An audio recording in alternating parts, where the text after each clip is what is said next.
Hello positive people and well wishers. ఈరోజు మనం ఇడ్లీ అట్టు ఎలా చేయాలో చూసేద్దాం. ఓకే, ఫస్ట్ మనం ఒక బాండి తీసుకొని స్టవ్ వెలిగించుకొని సిమ్లో పెట్టుకొని, ఇప్పుడు ఆ స్పూన్ ఉంది కదా, లైక్ చిన్న గంటలాగా అంత ఆయిల్ తీసుకొని సిమ్లో పెట్టుకొని వేడి చేసుకోవాలి. ఏ వంటకం మన టేస్టీగా కావాలంటే మాత్రం కొంచెం పేషెన్స్తో సిమ్లో పెట్టుకుంటేనే మంచిది. హాట్గా పెట్టుకుంటే ఇంకా అవి మాడిపోవడం, అది టేస్ట్ పోవడం జరుగుతుంది. నేను ఈలోపు అది ఆయిల్ వేడయ్యేలోపు ఇడ్లీ పిండిలో కొంచెం సాల్ట్ టేస్ట్ చూసుకొని మనం సాల్ట్ ఎంత కావాలో అంత కలుపుకుంటే బాగుంటుంది. ఈ టైంలో ఆయిల్ వేడెక్కే టైంలో I was doing that. So ఇప్పుడు మనం యూజువల్గా ఏంటంటే మనం ఒక ఇడ్లీ ఇది ఒక స్పూన్ అనుకోండి, ఒక ఇడ్లీ అనుకోండి.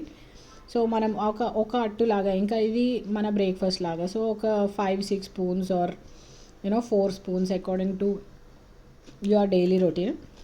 ఒక 4 to 5 స్పూన్స్ వేసుకొని జస్ట్ అలా అడ్జస్ట్ చేసేసి, ఆయిల్ కూడా చూసారు కదా సిమ్లో పెట్టేసరికి చక్కగా వేడయ్యి మంచిగా బబుల్స్ వేడైనట్టు కనిపిస్తుంది. అండ్ అది ఇదేంటంటే దోశలాగా కాదన్నమాట. టిపికల్ దోశ వేసారనుకోండి, మీరు ఇంతసేపు ఉండదు కదా, వేయంగానే రౌండ్గా తిప్పేయాలి, లేకపోతే అంటుకుపోతుంది. దిస్ ఈజ్ లైక్ ఇడ్లీ అట్టు కాబట్టి, అంటే దిబ్బ రొట్టె కూడా అనొచ్చు. సో అది కాబట్టి మనకు వెంటనే అంటుకోదు అనమాట, బికాజ్ మనకు బాండీలో కింద అంతా ఆయిల్ ఉంది కదా, సో అంటుకోదు. ఇలా మంచిగా మనం స్ప్రెడ్ చేసేసుకొని, ఇదేంటంటే మీరు బాండీలో పెట్టుకుంటే మీరు ఫ్లాట్ దాని మీద కూడా చేసుకోవచ్చు, కానీ బాండీలో పెట్టుకుంటే ఏమవుతుందంటే కొంచెం పఫ్ అయిపోయినట్టు ఫ్లఫీగా అలా ఒక కేక్ లాగా అలా వస్తుంది అనమాట. సో అది మనం ఈవెన్ ఆమ్లెట్స్ అంటే బాండీ అని కాదు, మన దగ్గర ఆమ్లెట్ కూడా మేము ఇట్లా కొంచెం రౌండ్ షేప్డ్ ఉంటుంది. అండ్ పెనాల్ రౌండ్ షేపే ఉంటుంది, కానీ కొంచెం హాలోగా కొంచెం చిన్న సైజు ఉంటుంది. దానివల్ల ఏమవుతుందంటే కొంచెం పఫ్ అయిపోయి వస్తుంది అనమాట. అది పెద్ద సర్కంఫరెన్స్ ఆర్ ఇప్పుడు రేడియస్ పెద్ద పెనం తీసుకుంటే మీకు అంత ఫ్లాట్గా వస్తుంది ఆమ్లెట్ కానీ దోశ కానీ.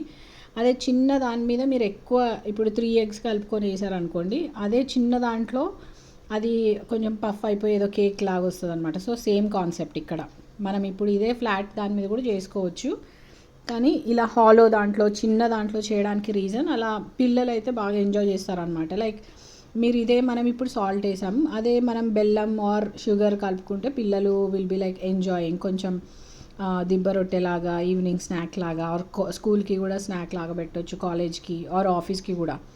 లైక్ మా ఇంట్లో అయితే we'll love this almost like alternate days. అంటే 1 day ఇడ్లీ చేసుకుంటే నెక్స్ట్ డే మేము ఇదే చేసుకుంటాం, idli attu. We call it as idli అట్టు.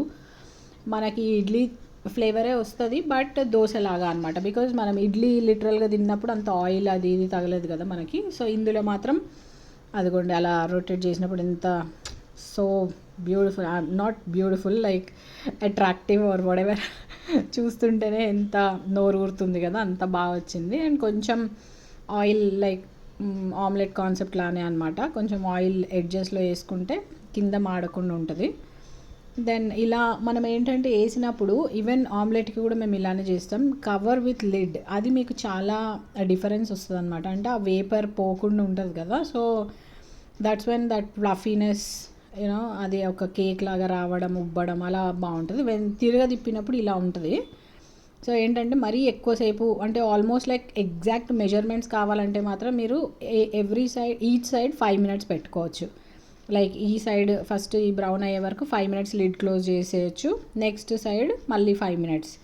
సో మనం ఇలా తీసుకొని ఇప్పుడు నేను కట్ చేసి చూపిస్తుంది ఎందుకంటే అది మిడిల్లో చూడండి ఎంత బాగా ఉడికిపోతుంది అనమాట. కొంచెం కూడా మనకి ఇంకా వెట్టిగా కానీ అట్లా ఉడకనట్టు అట్లా ఉండదు, చాలా చాలా టేస్టీగా కూడా ఉంటుంది అనమాట. సో అదే కదా చెప్తున్నాను, స్వీట్గా కూడా చేసుకోవచ్చు, సాల్టీగా అట్లా కూడా చేసుకోవచ్చు. సో దీంట్లోకి మనం చట్నీస్ లైక్ పల్లీ చట్నీ ఆర్ టొమాటో చట్నీ, రోటి పచ్చడి, what ever you feel like. ఇప్పుడు పల్లీ చట్నీ వేసుకొని మనం ఈ ఇడ్లీ అట్టుని ఎంజాయ్ చేసేద్దాం ఈరోజు. సో మీరు కూడా ట్రై చేయండి, సింపుల్ రెసిపీ కదా.